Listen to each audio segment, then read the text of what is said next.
जानते हैं। जी एंटरटेनमेंट की 31 जुलाई को हुई ईजीएम में शेयर धारकों ने प्रमोटर ग्रुप से करीबन 3143 करोड़ रुपए के फंड जुटाने और नए एम्प्लॉय स्टॉक ऑप्शन यानी कि ईसॉप प्लान लागू करने की मंजूरी दे दी है।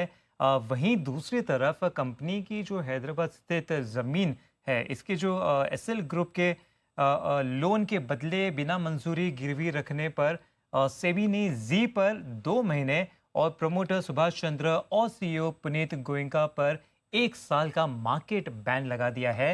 हालांकि लीगल एक्सपर्ट्स ये बता रहे हैं कि इससे कंपनी के फंड जुटाने की योजना पर कोई असर नहीं पड़ेगा, क्योंकि सेबी का आदेश जो है वो आने से पहले ही इस योजना पे जो है शेयर होल्डर्स ने ऑलरेडी मंजूरी दे चुकी थी। और इसी खबर पर हमारे साथ जुड़ रहे हैं स्टेक होल्डर एम्पावरमेंट सर्विसेज के फाउंडर और एमडी और साथ ही साथ सेबी के पूर्व ईडी जे.एन. गुप्ता। गुप्ता जी, बहुत बहुत शुक्रिया हमारे साथ जुड़ने के लिए। मेरा सबसे पहला सवाल यह है कि कंपनी और प्रमोटर्स पर सेबी के आदेश के बावजूद क्या बिना किसी कानूनी रुकावट के फंड जुटाया जा सकता है, क्योंकि इस प्लान को शेयर होल्डर्स की मंजूरी पहले ही मिल चुकी है?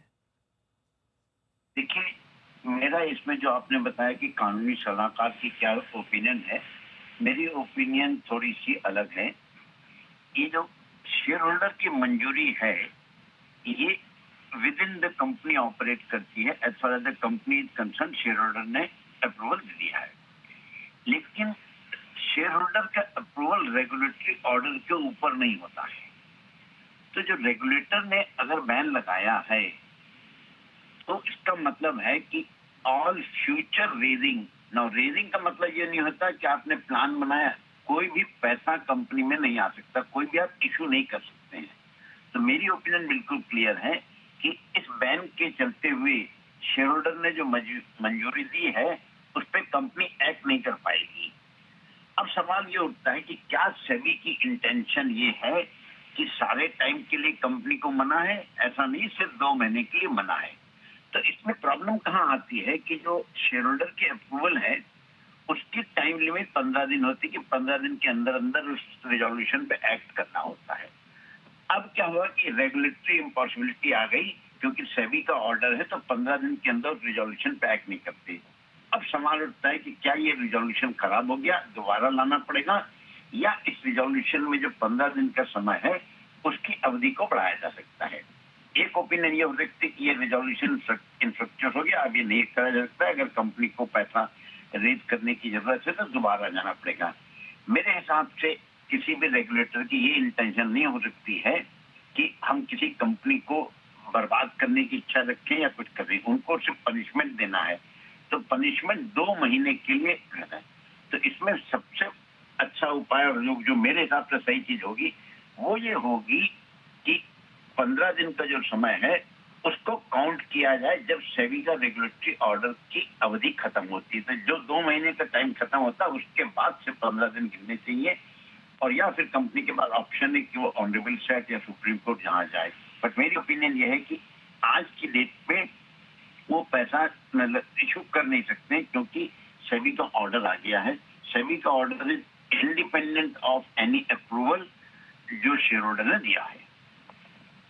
बिल्कुल गुप्ता जी, और एक्चुअली मेरा दूसरा सवाल यह है कि क्या सेबी के इस बैन के खिलाफ एसईटी से तुरंत स्टे मिल सकता है, ताकि कंपनी के कामकाज पर कोई असर न पड़े? देखिए, मैं ये कहूँ ना, देखिए, मैं कानून, मैं जज नहीं हूँ, मैं सेट नहीं हूँ। मेरा ये है कि लॉजिक के हिसाब से क्या होगा। लॉजिक का सबसे पहला है कि सेबी का जो 2 महीने का ऑर्डर है वो एप्लीकेबल है। अगर वो एप्लीकेबल है तो उस अवधि में कोई भी पैसा नहीं जुटाया जा सकता है, कोई भी शेयर नहीं इशू कराया जा सकता है। सेकंड लॉजिक बोलती, क्या सेबी की इंटेंशन है कि कंपनी का ऑपरेशन को ठप कर दे? ये बिल्कुल इंटेंशन नहीं होगी। तो वाया मीडिया यही है कि जो 15 दिन का समय है, वो 2 महीने के बाद से काउंट हो। तो जज क्या करेगा, सेट क्या करेगा, ये मैं नहीं बता पाऊंगा। बिल्कुल गुप्ता जी, लेकिन मैं एक और सवाल है, 1 साल के प्रमोटर बैन के बीच प्रमोटर्स द्वारा वारंट को शेयर्स में बदलकर हिस्सेदारी बढ़ाने में क्या कोई लीगल अड़चन आएगी?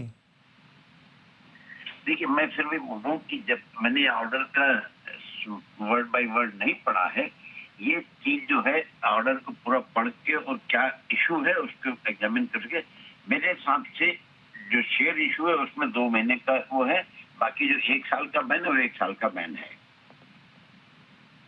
बिल्कुल, बहुत-बहुत शुक्रिया गुप्ता जी हमारे साथ जुड़ने के लिए और पूरे जो है खबर हमें बताने के लिए और इस पे जो है क्लैरिटी भी देने के लिए।